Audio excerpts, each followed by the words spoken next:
오늘 하나님 말씀은 하나님의 은혜의 주권이라는 말씀이죠. 주권과 의지, 이것이 하나의 선으로 이루어지고 있다는 것, 이것을 보고 있는 겁니다. 인간의 의지가 한편으로 중요하기도 하고, 하지만 그 인간의 의지는 하나님의 주권 아래에 있는 것이죠. 하나님의 주권은 인간의 의지를 압도하여서 은혜 베풀 자에게 은혜 베풀고 완악하게 할 자를 완악하게 하신다라고 말씀을 하고 있는 겁니다. 그러니까 내 마음이 완악하고 계속해서 하나님의 말씀에 대해서 더 큰 완악함과 더 큰 완악함으로 반응을 해 나간다면 하나님의 은혜에 있는 사람에게는 또 하나님께서 이 바로에게 하나님께서 집행하시는 그 심판의 강도가 점점 강해지는 것처럼 또 우리에게도 이 말 또 하나님께서 일하시는 강도가 강해질 수밖에 없는 거죠. 근데 우리가 하나님 앞에 살 같은 부드러운 마음을 받아서 영적인 기민함 그리고 각성된 태도를 가지고 주님 앞에 반응해 나가면 하나님의 은혜의 지배는 더 강력하게 우리를 지배하게 되는 것입니다. 그런데 우리는 물론 야곱은 하나님께서 사랑하고 에서는 미워하였다고 말씀을 하신 것처럼 우리는 본래 하나님께 사랑을 받아서 야곱처럼 택함을 입은 사람입니다. 그래서 기본적으로 은혜의 주권이 우리 가운데 지배를 하게 되어 있고 버림받은 자의 유기가 아니라 하나님의 내밀하신 간섭이 우리의 인생을 이끌어 나가고 있고요. 그리고 어떤 사람은 조금 빨리 하나님 앞에 서게 되고 또 어떤 사람은 조금 지체되어서 주님 앞에 서게 한다 하더라도 그 삶을 뒤흔드는 과정을 통해서 하나님께서 그 사람이 하나님 앞에 바로 세워질 수 있도록 하시고 또 하나님의 더 큰 은혜를 베풀어 주시는 거죠. 그리고 나서 이 하나님의 말씀의 세부 사항으로 들어가서 우리가 살펴볼 텐데요. 여러분, 하나님의 주권 신앙을 오해하는 사람들이 이런 말을 하죠. 하나님의 주권이라면 어떤 노력을 기울이지 않고 어떤 기도를 하지 않아도 되는 것이 아닌가, 이렇게 말을 합니다. 그러니까 공부를 하지 않아도 내가 카이스트에 가는 것이 하나님의 주권이라면 공부를 안 해도 카이스트를 가는 것이 아닌가 라는 말이죠. 그런데 여러분, 이것을 무엇이라고 말하는가? 그 철학자 라이프니츠는요, 게으른 궤변이다 라고 말을 하는 겁니다. 그러니까 그가 공부를 하지 않으므로 카이스트를 가지 않는 그 예정과 주권이 이루어지게 되는 거죠. 그러니까 공부를 하지 않는 것을 보면 너에게 해당되는 하나님의 은혜의 예정과 주권은 카이스트에 가지 않는 것이다, 이렇게 결정이 않는 것이다. 오히려 그 원인을 통해서 나타나는 결과를 우리가 하나님의 뜻은 알지 못한다 하더라도 유추해낼 수 있는 것을 도리어 말하고 있는 거죠. 여러분, 그런 관점에서 제가 어제 톨스토이의 전쟁과 평화의 한 장면을 해석했는데요. 유럽 역사에서 가장 중요한 전투, 그러니까 유럽의 그 운명을 가른 몇 전투가 있거든요. 그것이 넬슨 제독의 트라팔가 해전이 될 수도 있고요. 그리고 나폴레옹의 입장에서는 아우스터리츠 전투가 될 수 있습니다. 그리고 그 이후에 또 영국과 연합국의 입장에서는요, 워털루 전투가 될 수 있겠죠. 그런데 이 아우스터리츠 전투에 임하는 그 러시아와 오스트리아 연합군 지휘부를 톨스토이가 묘사를 하고 있거든요. 당시 이 역사적인 그 실제 사례를 가지고 와서 그 픽션하고요 서로 교차하고 있는 그 이 작품이지 않겠습니까? 그 시대적 배경 안에 그 톨스토이의 페르소나를 이 삽입해 가지고요 이끌어 나가는 거죠. 그래서 톨스토이의 안드레이라는 그 인물은 실제 러시아의 이순신이라고 불리는 우리가 부르는 쿠투조프 장군이 있거든요. 나폴레옹과의 일대 그 전쟁에서 그를 몰락시키는 위대한 명장입니다. 그런데 이 명장의 부관으로 놓고 있는 거죠. 실제 그 실존 인물은 아니죠. 그 소설로 구성한 인물이니까요. 그런데 그때 당시 실제 이 전투의 러시아 오스트리아 연합국의 지휘관이요, 프란츠 바일로터라는 이 작전 참모였습니다. 그러니까 이분이 그 두 러시아 오스트리아 황제의 이 추인을 받아가지고요 작전 계획을 입안하고 이 실행을 하게 되거든요. 그러면 그 전투의 전날의 모습을 묘사를 하고 있는 거죠. 러시아의 지휘관과 오스트리아의 지휘관이 모여 있습니다. 그리고 그 러시아의 참모, 그러니까 황제의 이 보좌관들은요, 이 전쟁 실제 지휘 경험이 없는 거죠. 쿠투조프 장군이나 그의 부관인 안드레이는 이 다른 전쟁 작전 계획을 보고를 합니다. 그런데 그들에 의해서 거부를 당한 상황입니다. 그리고 나서 이 작전 회의의 모습을 보여주고 있는데 이 바이로터이라는 장군이 장황하고 어렵게 작전을 설명을 하고 있죠. 그러니까 명확하지 않습니다. 그러니까 그 쿠투조프 장군은요, 아예 대놓고 잠을 자고 있습니다. 예, 무관심을 표명하기 위한 것이 아니고요. 피곤함 때문에 잠을 자고 있고요. 그리고 어떤 러시아 장군은 냉소하고 있고, 그리고 또 어떤 뭐 장군은요, 지금 작전 계획을 설명하는 거야, 아니면 지리학 강의를 하는 거야라고 하면서 이 불만을 드러내고 있습니다.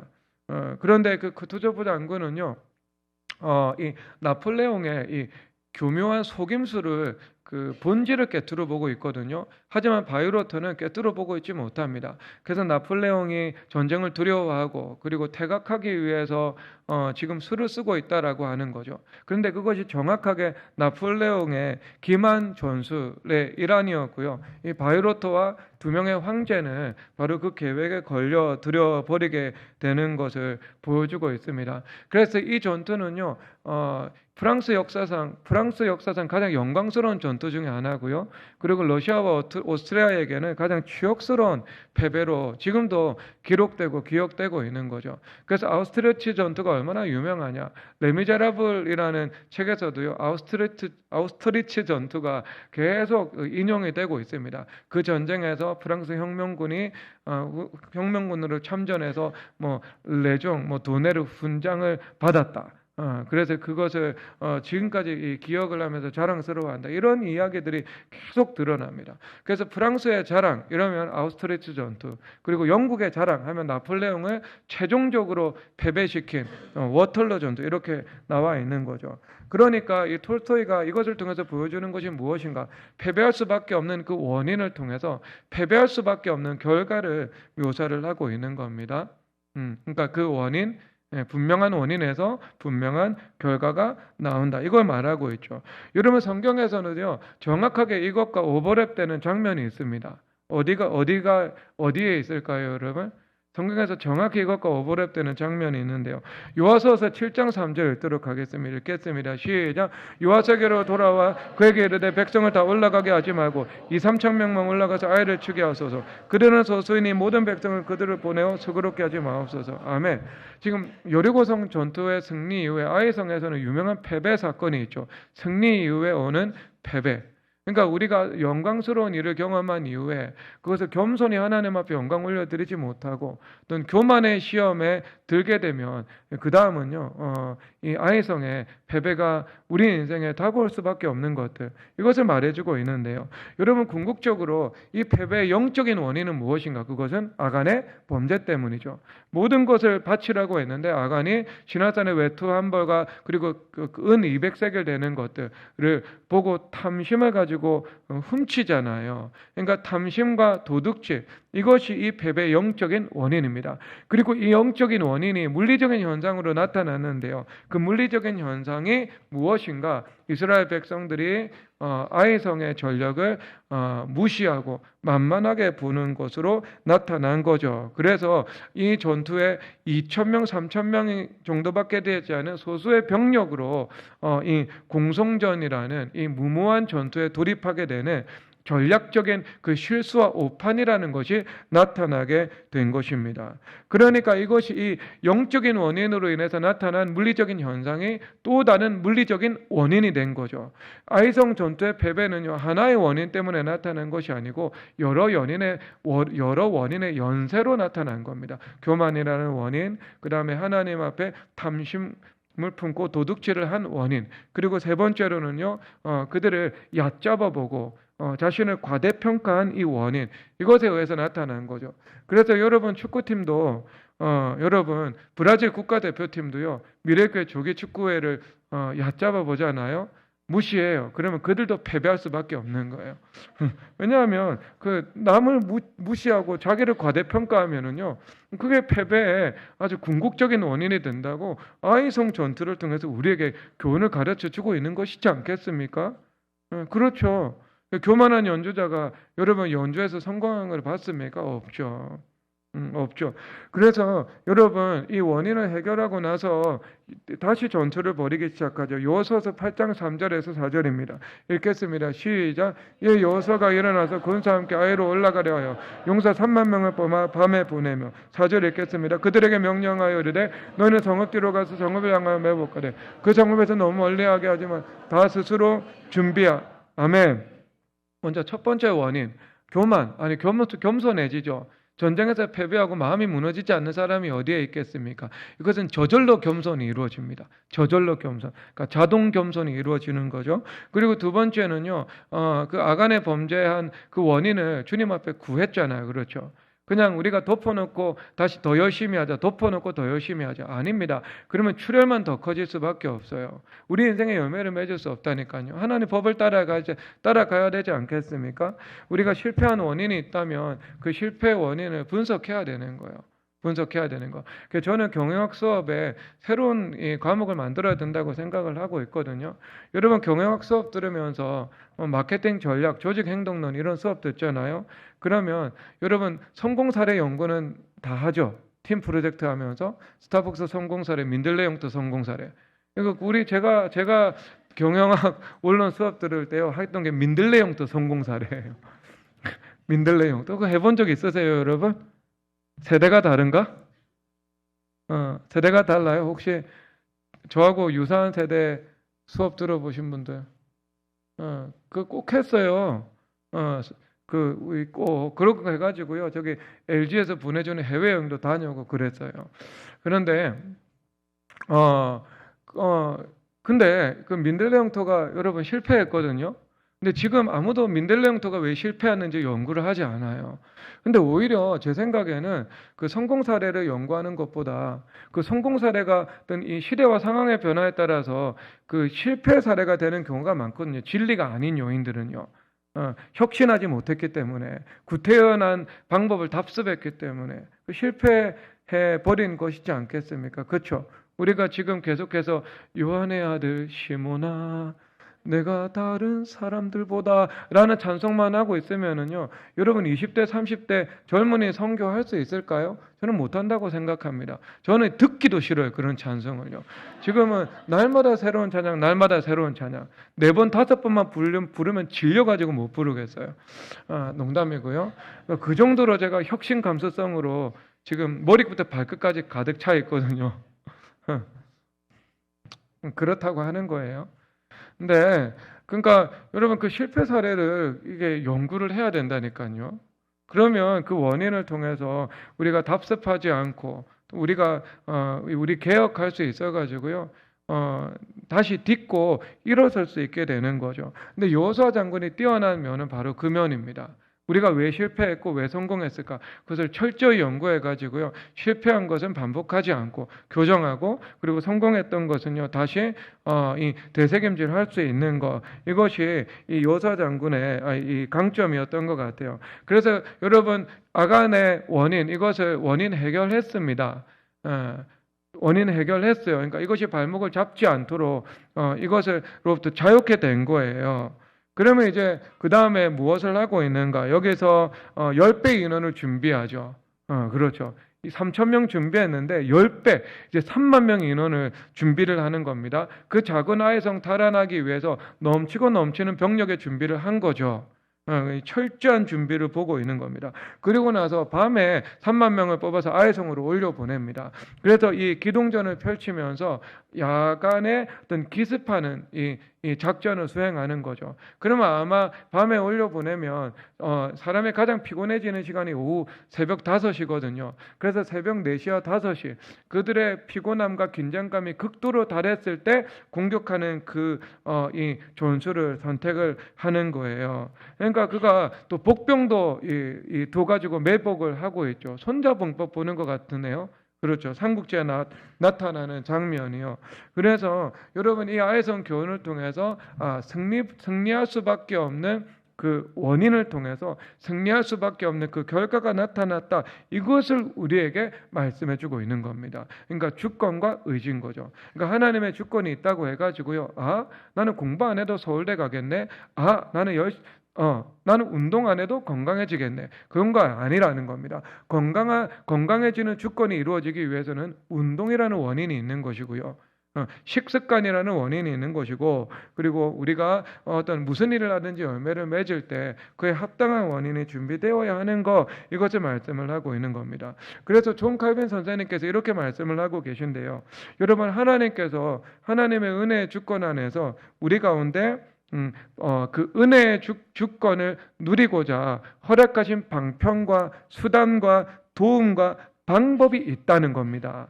하나님께서 우리에게 선물로 주신 수단과 방법을 우리가 사용할 수 있는 것이 지혜이고, 그리고 그것을 알고 사용하는 것이 하나님께서 베푸신 내적인 은혜이다. 영적인 눈을 떠서 그것을 통찰하게 되는 것이니까요. 그러니까 여러분, 이건 이제 제가 표현을 한 것이라면, 존 칼빈 선생님의 표현을 그대로 제가 요약을 한다면, 자, 위험이 있다면 위험이 운명적인 것이 되지 않도록 경계하라고 명령하신다. 그리고 우리가 경계하는 것을 통해서 위험을 피해갈 수 있고 위험을 막을 수 있는 주권적인 섭리가 우리 가운데 임하는 것이다. 이렇게 이야기를 하고 있는 겁니다. 즉, 여러분, 우리가 분별력 있는 태도가 있을 때 분별력 있는 결과가 나오게 되는 것이고요. 조심하지 않는 태도가 있을 때 또한 경솔한 선택의 결과를 그 자체가 섭리하고 있는 것이다. 이렇게 말씀을 하고 있는 겁니다. 그래서 이것을 저는 확실한 원인의 확실한 결과, 이렇게 표현을 하는 것입니다. 그래서 여러분, 하나님의 은혜 주권이 우리의 삶 속에 구석구석 속속들이 미치게 하는 힘, 그것이 무엇이라고 생각하는가? 여러분, 그것은 바로 기도인 것입니다. 그러니까 기도라는 것이 하나님의 은혜가 임하는 확실한 원인이고, 은혜로운 주권이 우리 인생에서 시행되는 확실한 효과적인 방편이다. 여러분, 이것을 기억하시기를 바랍니다. 그래서 우리가 기도를 하면 언제나 어떤 상황 속에서나 최선의 하나님의 은혜가 우리 인생에서 작용하기 시작하는 겁니다. 알겠습니까? 은혜의 작용인은요, 기도입니다. 알겠습니까? 은혜의 목적인은요, 하나님의 약속이죠. 더 큰 선을 이루고 악을 방지하고자 하는 거죠. 그렇죠? 그래서 이런 은혜의 작용이 일어날 수 있도록 우리는 기도해야 되는데, 성경에서 이렇게 말씀하십니다. 시편 84편 11절입니다. 읽겠습니다. 여호와 하나님은 여호와 방패이심이라, 여호와께서 은혜와 영화를 주시며 정직하게 하는 자에게 좋은 것을 아끼지 아니하실 것임이니라. 아멘. 그러니까 우리가 하나님 앞에서 정직한 사람들, 시편에서 하나님 앞에 정직한 사람은 기도하는 사람입니다. 여러분, 이것이 다 시편의 의인, 정직한 사람, 기도하는 사람, 이것은요 하나 다 중첩되어 있는 것이죠. 다른 것을 말하고 있지 않습니다. 그래서 하나님께서 그렇게 우리가 정직하면은요 무엇이 임하는 거야? 하나님께서 주시는 좋은 것이 우리 가운데 임하는 겁니다. 그래서 하나님의 그 정직함이 원인이라면 은혜의 주권이 임하는 그 결과는요 좋은 것이다. 말씀하고 있죠. 시편 103편 5절 읽도록 하겠습니다. 읽겠습니다. 좋은 것으로 내 소원을 만족하게 하자 내 청춘을 독수리같이 새롭게 하시는도다. 아멘. 좋은 것으로 소원을 만족하게 한다. 그러면 여러분, 원인이 뭐죠? 소원이라는 것이 원인이 있죠. 그러니까 소원이 없으면 안 되는 거죠. 우리 인격이 있다는 것은 소망을 가지고 살아간다는 것입니다. 인격이 있으면 소망이 있어야 되는 것이고, 소망은 성경에 있는 거죠. 약속에 있는 거죠. 그래서 우리가 그것을 붙잡고 소원을 가지고 주님 앞에 기도를 드릴 때 하나님께서 우리 삶 속에서 좋은 것을 주신다. 결정적으로 이사야서 56편 7절 읽도록 하겠습니다. 읽겠습니다. 시작. 내가 곧 56편 7절, 이사야서 56편 7절, 이사야서 56편 7절 읽겠습니다. 내가 곧 그들을 나의 성산으로 인도하여 기도하는 내 집에서 그들을 기쁘게 할 것이며, 이는 내 집 만민이 기도한 집이라 할 걸음이 될 것임이니라. 아멘. 여기서 기도하는 집에서 하나님께서 우리를 기쁘게 하신다라고 말씀을 하고 있죠. 그 원인은요, 우리가 성전에서 즉 교회됨을 이루고 기도의 삶을 살아가는 것, 이것이 하나님께서 우리의 삶을 좋은 곳으로 만족해 하시고 우리를 기쁘게 하시는 것이다, 이렇게 말씀하고 있습니다. 그런 면에서 볼 때 하나님의 은혜스러운 주권이 우리 가운데 임하는 최고의 원인은 무엇이라고요? 기도라고요. 기도했다. 이 하나님께서 우리에게 베풀어 주신 주권적 은혜의 방편과 수단, 이것을 우리는 적극적이고 능동적으로 활용해야 할 것입니다. 그러니까 기도가 있으면 은혜스러운 미래가 있습니다. 기도가 없으면은요 희박한 은혜의 미래가 있습니다. 아시겠습니까? 그러니까 여러분 지금 자녀 낳으신 분들은요 기도 많이 해야 돼요. 자녀를 보면 이 자녀를 위해서 기도를 많이 해야 되겠다는 생각이 듭니까? 안 듭니까? 정세민 형제, 지성이를 보고 있으면 기도해야 되겠다는 생각이 듭니까? 안 듭니까? 안 들어요? 많이 든다고요? 많이 들죠, 여러분. 이게 정상이죠. 정상이죠. 그러니까 자녀 하나가 있으면은요 기도 3시간, 자녀 둘이 있으면 기도 6시간. 이건 목회자의 관점입니다. 목회자의 관점. 여러분 기도 그렇게 어떻게 하겠어요? 목회자라면 자녀 하나가 있으면 3시간, 둘이 있으면 6시간. 요 정도는 기본적으로 해야 되지 않겠어요, 여러분? 그런 생각이 들죠. 그럼 여러분 뭐 목회자가 아니라 성도라면은요 자녀 하나가 있으면은 1시간 반, 자녀 둘이 있으면 2시간. 요 정도. 요 정도가 이제 가장 그 정도면 하나님께서 기뻐하실 것 같습니다. 우리 하나님의 대사를 쓰신 김하준 장로님께서는요. 그분이 주중대사와 통일부 장관을 하시면서 하루에 3시간 정도 기도하셨더라고요. 그러니까 이분이 주중대사 하면서 3시간 정도 기도했습니다. 청와대 의전비서관 하면서. 그러면 뭐 여러분들이 기도 하루 3시간 못한다 이것은 핑계가 되지 않겠어요? 그분이 와가지고 내보다 바쁘나 하면 어떡하겠어요? 우리가 상식적으로 청와대 의전비서관과 주중대사는 한가한직이 아니라는 걸 우리 누구나 다 알고 있거든요. 그러니까 하나님께서 그렇게 주중대사 1년 단명인데요 6년 동안 하도록 은혜를 베푸시는 거 아니겠습니까? 이분 6년 동안 했어요. 6년 동안. 6년 동안 온갖 사람이 이 사람 이분 사보타주하고 음해하는 문서 대통령한테 보내고 했는데요. 여러분 6년 동안 그 일 계속했습니다. 그러니까 이것이 여러분 하나님의 은혜 아니겠어요? 그러니까 하나님께서 기도할 수 없는 형편 가운데 기도하는 것을 아시고요. 초월적인 기도잖아요. 그러니까 초월적인 은혜를 주시잖아. 합리적인 은혜라는 것은요. 주중대사 1년하고 관두는 게 합리입니다. 여러분 대한민국 역사에 4강 대사 2년 이상 한 사람이 있으면 여러분 한 명이라도 있으면 여러분 찾아오십시오. 4강 대사 중에 2년 이상 한 사람이 있으면 왜? 그 자리에 가고 싶어 하는 사람이 너무 많거든요. 너무 경쟁이 치열하고 너무 여러분 중상모략도 많고 저 사람 끌어내고 내가 가야 되니까 청와대 계속 투서 날리고 그런 현장입니다, 여러분. 그 직은요. 그런데 6년을 했잖아. 그러니까 초월적인 기도 생활을 초월적인 하나님의 은혜가 임한 겁니다, 여러분. 기도해야 되지 않겠어요? 여러분 바쁘면 바쁠수록 기도가 하나님 앞에 효과적으로 전달됩니다. 왜? 바쁨 가운데 기도한 거 주님 아시거든요. 아시거든요. 그러니까 다니엘의 기도가 그만큼 역사하는 힘이 강한 거예요. 그러니까 너 은총을 받는 다니엘아. 다니엘은 하루 3번 기도했잖아요. 목에 칼이 들어와도. 그러니까 너 은총을 받는 다니엘아. 이렇게 말씀을 하고 있잖아요. 그러니까 은총 받은 사람이에요. 그럼 은총 받은 사람이니까 그 존재의 은총이 있는 거 아니겠어요? 가는 곳마다 은총이 임하는 거죠. 당연한 거 아니겠어요, 여러분? 존재가 은총이니까 그 사람이 가는 곳마다 은총이 임하는 거예요. 자, 그래서 여러분 이것이 결국 이 말씀을 종합하다 보면 율법과 은혜가 하나다는 결론에 이르게 되는데 여러분 이것을 사람들이 율법과 은혜가 하나다는 것을요 보면 율법주의자들은 꼭 자기식으로 적용을 합니다.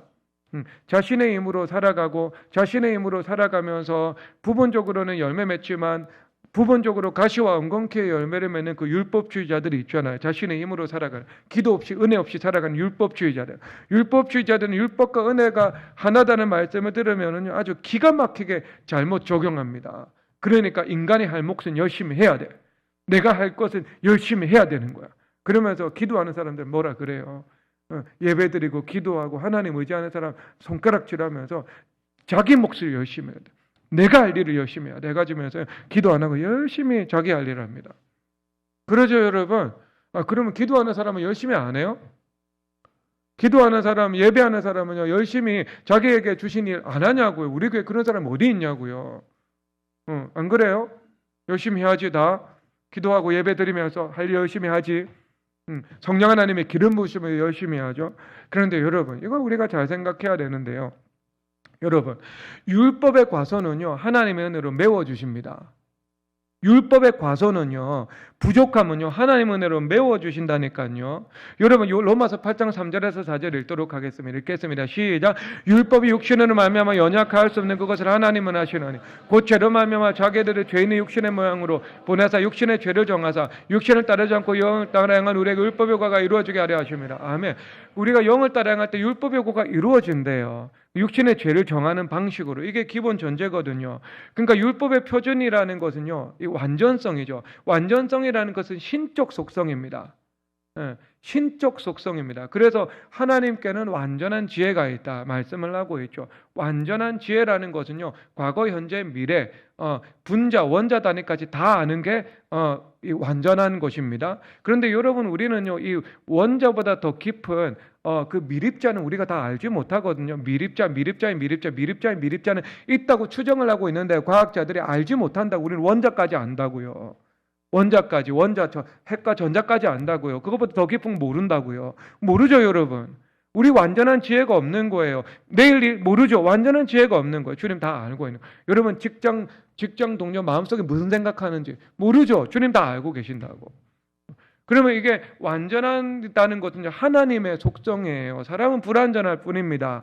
그러면 여러분 어때요? 사람이 진력을 다해서 준비한다고 하더라도요, 그 신의 완전성에서는요, 절대로 도달할 수가 없습니다. 도덕적 거룩성에 입각해서도 도달할 수 없고요. 어떤 우리가 기술, 표준, 이런 세상의 관점에서, 이 물리적인 관점에서도 도달할 수가 없게 되는 거예요. 이것은 여러분 비유하자면 마치 의학이 발전을 해서 인류가 정복하는 병의 수가 많아지는 것과 함께 여러분 질병의 양태도 더 다양해지고 사람이 정복할 수 없는 질병에서도 함께 늘어나는 것하고요 똑같은 거예요. 똑같은 거. 의학으로 정복할 수 없는 병이 여러분 얼마나 많이 있다는 것을 우리가 알고 있겠습니까? 이 인간의 불완전성을 단적으로 보여주는 유비다라고 볼 수 있겠네요. 그러면 여러분, 하나님의 은혜가 들어오면 무엇이 있는가? 하나님의 은혜는요, 일단 우리 의지 가운데 힘을 불어넣어 줍니다. 그래서 하나님의 능력이 머무는 의지가 되어서 그 의지가 선을 행할 수 있도록 은혜를 베풀어 줍니다. 이게 은혜의 힘입니다. 그리고 또 두 번째는요, 하나님의 은혜가 들어와서 우리 안에서 율법을 세워주고, 내면의 세계 안에서, 그리고 그 은혜의 힘으로 우리 외부 가운데에서도 율법을 세워주시는 거예요. 여러분, 하나님의 은혜로 교회 안에 율법 세워주지 않으면요, 담임 목사 목회 못합니다. 하나님께서요, 성령 하나님께서 제 밖에서, 제 외부에서 일하셔서 교회 안에서 권위와 질서와 하나님의 말씀의 영향력을 세워주시기 때문에요, 여러분, 하나님께서 하시는 일들이 100%입니다. 100%. 그러므로 우리가 평강과 안식 가운데 목회도 할 수 있는 거죠. 그렇죠? 여러분, 그런 거 아닙니까? 여러분 인생도 마찬가지 아니에요? 여러분 가정과 아니면 여러분 그 직장 생활에서 하나님의 은혜로 우리를 보호해 주시고, 하나님의 은혜로 세워 주시고, 하나님 은혜로 대신 일해 주시고, 하나님 은혜로 대신 질서를 확립해 주시는 부분이 있기 때문에요, 여러분들이 하는 거예요. 가마력을 미치고 영향력을 미치면서 여러분 일을 할 수 있는 거예요. 그게 없으면은요, 여러분 인생 전체는 만인에 대한 만인의 투쟁의 상태로 여러분 전락해 가지고 끊임없는 혼란, 끊임없는 무질서와 끊임없는 싸움과 끊임없는 갈등과 다툼의 현장이 됩니다. 그건 아니죠, 여러분. 그건 아니잖아. 왜? 그것은 하나님의 은혜가 여러분들의 삶을 세우고 있기 때문에 나타나는 현상이거든요. 교사가 학교에서 말을 하면 아이들 말을 듣고 그런 일들이 벌어지는 거예요. 학원을 경영하면 특별한 일 없이 순탄하게 학원이 경영이 되는 것들, 하나님 은혜가 지배하고 있기 때문에 나타나는 현상, 율법을 세워주시는 거라고요. 그렇죠. 그리고 여러분, 우리가 인간의 한계선을 경험을 하잖아요. 우리 지성이 미치지 못하는 범위가 있죠. 우리의 힘과 능력으로 더 이상 할 수 없는 영역이 있잖아요. 그렇잖아요. 할 수 있는 영역. 내가 최선을 다해서 수학을 공부해봤고, 내가 최선을 다해서 운동을 해봤는데 나는 여기까지 가는 것 같다. 여기까지. 이 이상은 제가 좀 안 되는 것 같다. 뭐 그런 것들이 사람마다 있을 수 있지 않겠습니까? 그런데 여러분, 성령 하나님께서는요, 그 우리의 한계를 넘어서 그 영역에서까지도 일하시고 채우시는 분이시지 않겠습니까? 나를 성장시킬 수도 있는 것이고요. 그리고 내가 닿지 못하는 영역이라 할지라도요, 그 닿지 못하는 곳 속에서 주님께서 일해 주시는 거잖아요. 여러분, 영적인 세계 여러분 손이 닿습니까? 여러분들이 주먹을 휘두르면 원수마귀를 쓰러뜨릴 수 있습니까? 안 되잖아요, 여러분. 일단 원수마귀부터요, 여러분 손의 힘이 닿지 않는 곳이잖아요. 지성적 명령이 여러분 영향력을 미치지 못하는 곳이잖아요. 그런데 여러분, 하나님의 은혜가 있으면은요, 그 원수마귀들을 평정하고 기도를 통해서 나아갈 수 있는 것이지 않겠습니까? 그리고 여러분, 결정적으로 우리는 여러분 엘리트, 대한민국 행정고시에 수석한 엘리트 공무원 100명을 모아가지고요, 어떤 완벽한 어떤 국가의 미시 전략을 입안해가지고 추진합니다. 그럼 빈틈이 있겠습니까? 없겠습니까? 빈틈이 있겠습니까?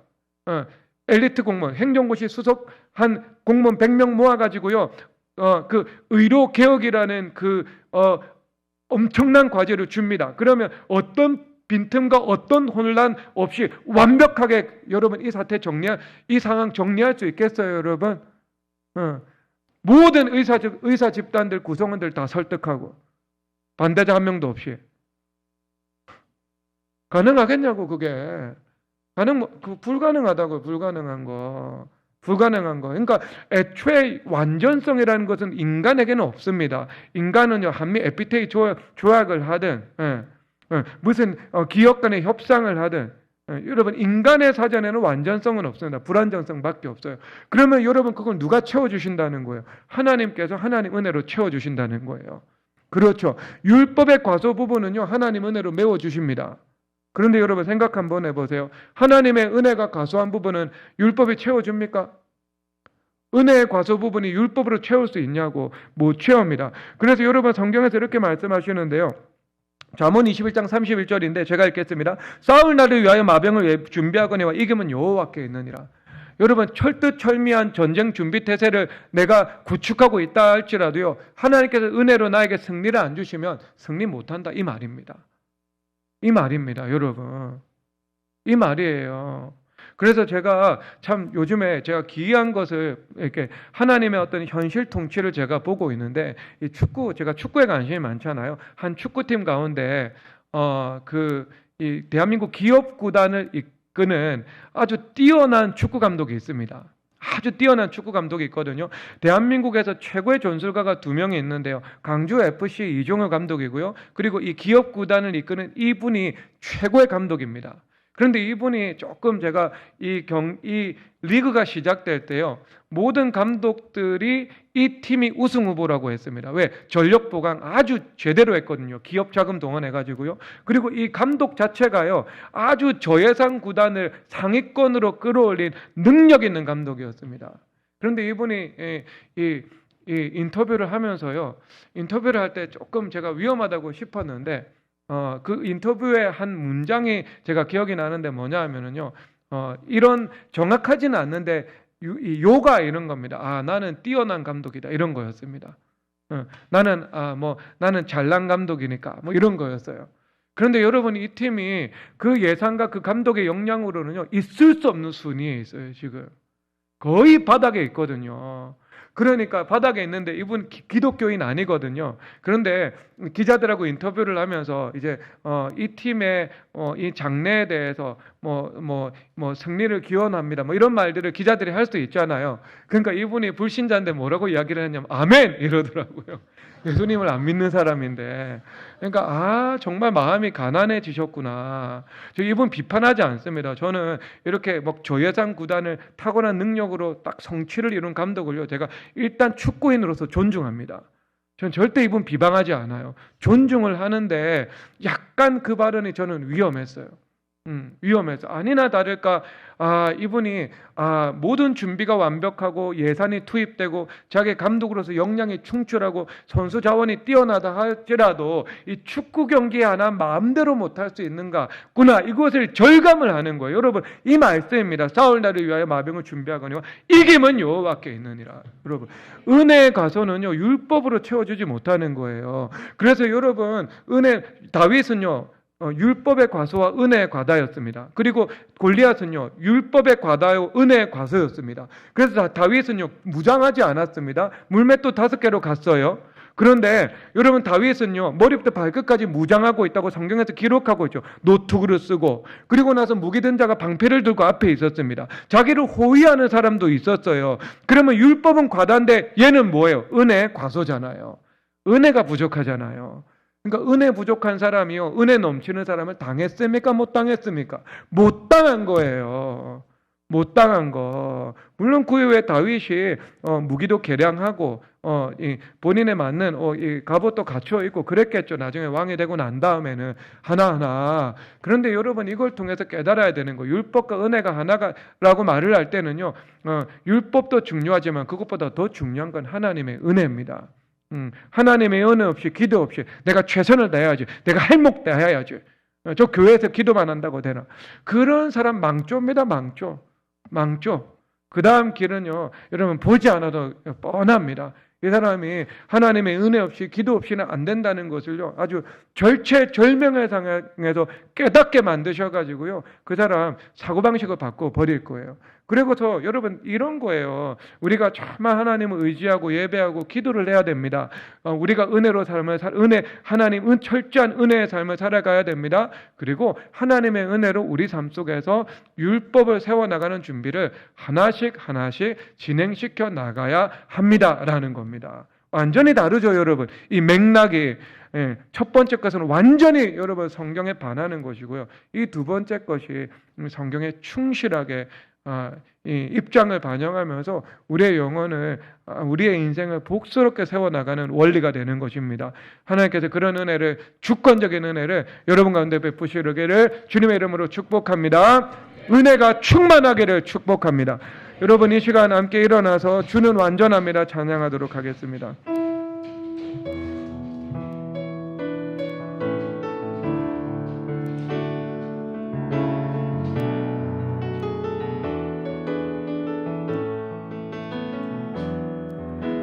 주여 우린 연약합니다. 우린 오늘은 힘겨워합니다. 주 뜻 이루며 살기에 부족합니다.